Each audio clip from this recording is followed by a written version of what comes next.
कि as a भारतीय मेरा अपना मानना ये है कि 2 दिन मोदी जी को और देने चाहिए थे हमारी सुरक्षा एजेंसियों को, आर्म्ड फोर्सेस को। अभी ये घुटनों तक आए थे, ये अभी अमेरिका के पांव पड़ रहे थे। अगर 2 दिन और होते मोदी जी के पांव पड़ रहे, तो हमें बचा लो। ये अमेरिका के पास इसलिए गए कि हमें भारत से बचा लो।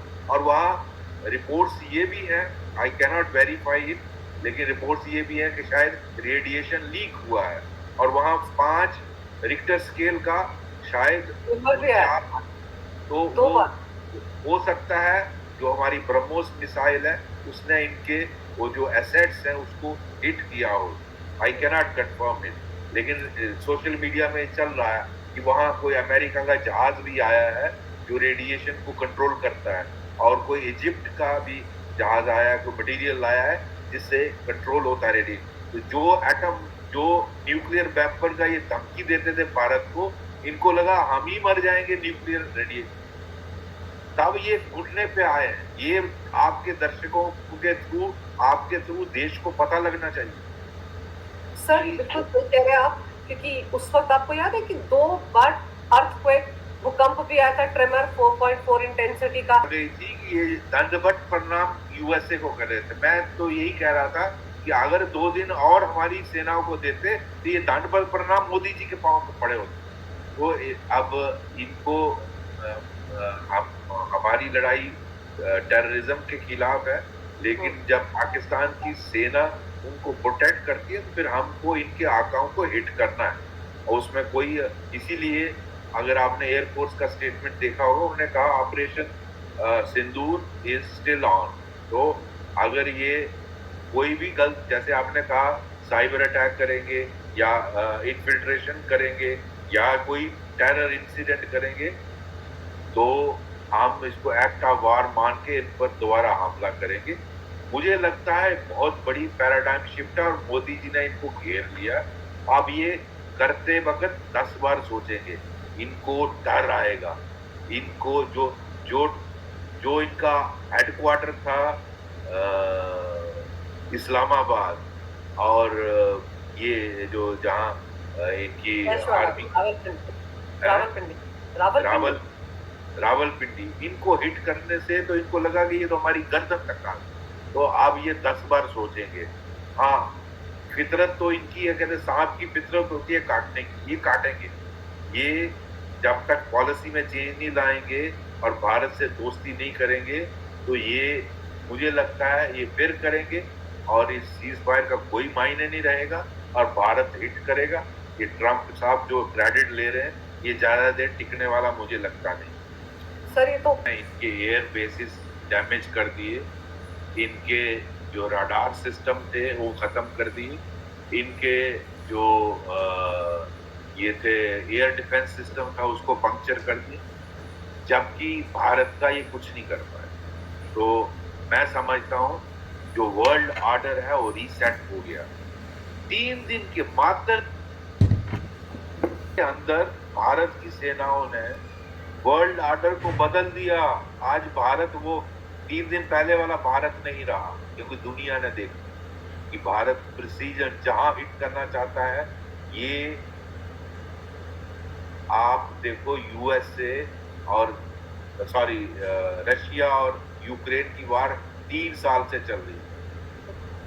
आपने मात्र 3 दिन में सारा खेल खत्म कर दिया। आपने मात्र 3 दिन में इनको घुटने पे लाया, इनका सारा सिस्टम ही खत्म, कोलैप्स ही कर दिया। तो ये दिखाता है कि technological superiority of Indian defence system, Indian armed forces.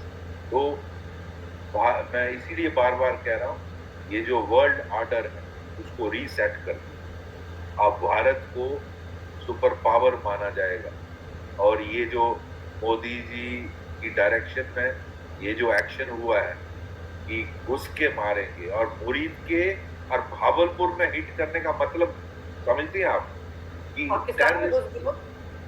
Terrorist जो है भावलपुर जो है 100 किलोमीटर अंदर है, जहां ये अपने आप को 100% सेफ मानते थे, वहां तो ये हो गया आपके घर में गर्दन से पकड़। डिप्लोमेटिक सक्सेस कितनी बड़ी ये हुआ है। अब देखिए ये जो है ये भारत के लिए कितनी बड़ी डिप्लोमेटिक सक्सेस। तो ये इसका मायने क्या है, मैं समझता हूँ ये बहुत बड़ी जीत है। और भारत और इसमें मैं 2 पॉइंट और बोलना चाहता हूँ। ये सिर्फ भारत के खिलाफ सिर्फ पाकिस्तान नहीं था, ये आप एंगल देखिए, भारत के साथ अगेंस्ट पाकिस्तान, उसके साथ चाइना, चाइना के ड्रोन, चाइना की मिसाइल, चाइना का एयर डिफेंस सिस्टम सब पंक्चर कर दिए। ये पाकिस्तान के साथ चाइना की भी हार है। और टर्की जो अपने आप को खलीफा बनाना चाहता है दुनिया, उसके ड्रोन इसने इस्तेमाल किए, वो आया ना जहाज भर के ड्रोन का। ये दोनों देश भारत के खिलाफ खड़े हुए। वो टर्की जिस पर जहां भूचाल आया था भारत सबसे पहले मदद लेके गया था, वो टर्की आज खलीफा बनने की कोशिश करता है एर्दोगान। वो उसके ड्रोन्स को इनफेक्टिव कर दिया। एक ड्रोन एक आधा कोई मलबा गिरा 2-3 जगह पर, वो छोटा मोटा लगा, लेकिन बाय एंड लार्ज उसको ध्वंस कर दिया।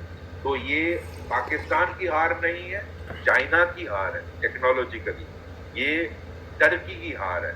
और चौथा यूएस की डीप स्टेट की हार।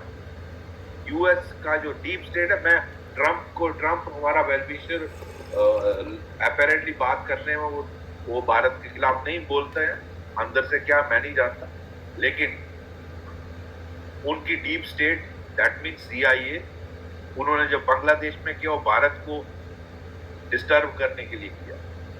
उन्होंने वो यूएस को वो पाकिस्तान को सपोर्ट करते हैं, बिकॉज दोनों को भारत के लिए उंगलबाजी करने के लिए चाइना को भी चाहिए पाकिस्तान। एक फॉलन स्टेट है पाकिस्तान, रोग स्टेट है, आप जानते हो ये टेररिज्म करते हैं। चाइना क्यों सपोर्ट करता है? चाइना भारत को कंपटीटर समझता है, और मैं समझता हूँ पाकिस्तान से ज्यादा बड़ा दुश्मन चाइना है।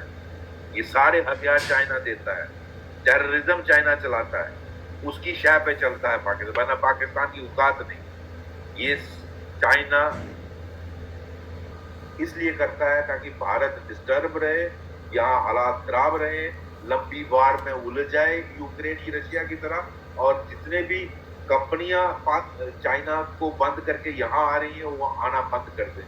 जैसे एप्पल की कंपनी यहाँ आई भारत में, $2 ट्रिलियन, 2 या 4 ट्रिलियन डॉलर उन्होंने इन्वेस्ट किया, सारी दुनिया के एप्पल फोन यहाँ बनेंगे। तो वो इस तरह की बहुत सारी कंपनियां आना चाहती हैं, चाइना नहीं चाहता है, और उसको वो भारत को कंपटीटर समझता है, तो इसलिए वो पाकिस्तान को यूज करता है। और अमेरिका की डीप स्टेट को पाकिस्तान इसलिए चाहिए ताकि जब इंडिया, कई बार इंडिया मानता नहीं है, इंडिपेंडेंट पॉलिसी करता है, जैसे उसने कहा, थ्रेटन किया था रशिया से तेल मत लो, हमने लिया, हमने कहा सस्ता तेल जो भारत के इंटरेस्ट का होगा हम लेंगे। तो उनकी डीप स्टेट यही देखती रहती है कि भारत को जब उंगलबाजी करनी हो तो कैसे करनी है, इसलिए पाकिस्तान को यूज करता है। IMF लोन क्यों दिया? जब आपको मालूम है आपने और यूरोप ने मिलके हमें ओवर रूल किया, और उसको क्योंकि आपका वोटिंग राइट ज्यादा है, तो आपने भारत ने ऑब्जेक्शन किया था कि ये पैसा टेररिज्म के लिए इस्तेमाल करेगा, लेकिन आपने कितना $1 बिलियन या $2 बिलियन उनको दिए, बिकॉज आप पाकिस्तान को इस्तेमाल करते हो। पाकिस्तान तो इसीलिए हम मजाक से कहते हैं हीरा मंडी वहाँ एक प्रोस्टिट्यूट सेंटर है लाहौर में, आपने नाम सुना हो। तो पाकिस्तान की फौज वैसे ही हीरा मंडी है, जो पैसे डॉलर दे वो इस्तेमाल कर ले, ये गलियारियों में बात होती है। तो USA की डीप स्टेट भी इस्तेमाल करती है, चाइना भारत को उंगलबाजी करने के लिए और डेवलपमेंट को रोकने के लिए करता है। तो ये सारे, तो ये सब की हार है, उनकी अकेले की नहीं, क्योंकि सब हमारे खिलाफ है। सर एक प्रोपेगेंडा ये भी चला रहे है, ऐसा कुछ नहीं। तो दैट इज वेरी क्लियर। और हमारे हमारे डीजीएमओ झूठ नहीं बोलते पाकिस्तान के आईएसपीआर की तरह, वो सबूत के साथ बोलते हैं। और उन्होंने अगर बोला है कि हमारे सारे पायलट्स हैं तो हैं, फिर हम छुपाते नहीं। अगर किसी की डेथ हुई होती पायलट की तो हम उनके घर में दाह संस्कार पूरी तरह करते हैं। बन के हाइट्स पे कब्जा किया था कारगिल में जब वार हुई थी, जब हमारी ऑफर्स ने उनको उड़ाया, इन्होंने उनको लेने से मना कर दिया और फिर हमारी ही सेना ने उनको दफनाया, क्योंकि हम सोचते हैं कि एक बार मर गया, चाहे वो दुश्मन देश के लिए लड़ा लेकिन मार्टियर है वो। तो हमारे हायर मोरल वैल्यूज हैं। पाकिस्तान की सेना आपको मरवा सकती है, जो अपने सिटीजन को एक ढाल बना सकती है, वो क्या क्या कर सकती है। और मुझे बड़ा अफसोस है कि पाकिस्तान में भारत में जो 0.5 हम कहते हैं ना एनिमी, एक पाकिस्तान है, एक चाइना है, और इधर से आप बांग्लादेश भी हो गया, और 0.5 इंडिया के अंदर है। 0.5 फ्रंट, दैट इज 3.5 फ्रंट, या पहले 2.5 फ्रंट बोलते थे, अब मैं बांग्लादेश के बाद इसको 3.5 बोलता हूँ।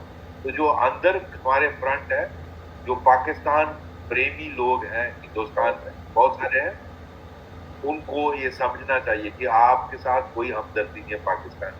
तुम करते रहो प्यार पाकिस्तान, उनको कोई हमदर्दी नहीं, आपको वो कभी भी मरो। जो अपने लोगों का नहीं वो आपका क्या होगा। लेकिन अनफॉर्चुनेटली इंडिया में बहुत सारे ऐसे लोग हैं जो पाकिस्तान प्रेमी हैं, उसमें बहुत सारे पॉलिटिशियन को मारना है, ये वही लोग हैं। यही 0.5 जो हमारा फ्रंट है वो ये लोग। बिल्कुल सर।